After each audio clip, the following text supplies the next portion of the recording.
Last month, the weld on our 30-year-old wrought iron chair finally gave away, rendering our favorite rocker unusable. Welcome to Let's Build It. My name's Betsy Edwards, and today I'm going to show you an inexpensive, no-weld solution to repair a wrought iron chair.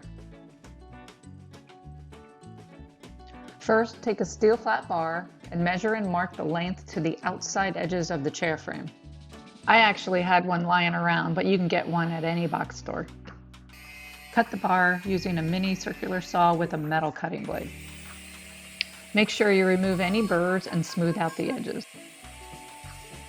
The bar I had was pretty old, so I sanded it with 120 grit sandpaper to remove the rust and to ensure a clean surface for the construction adhesive.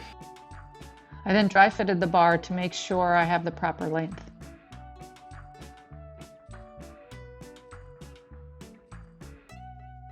Next, I applied construction adhesive along the back of the chair where the steel bar will be attached. And placed a dollop of adhesive on both sides of the front of the chair where the steel bar rests on the frame. Then I carefully moved the steel bar into position.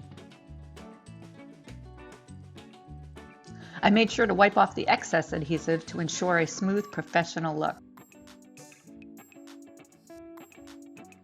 And then touched up with black satin spray paint. This was a quick and easy repair that anyone can do themselves and save a bunch of money. Thank you so much for watching. I hope you found this video useful and will subscribe to my channel for more building projects and tips.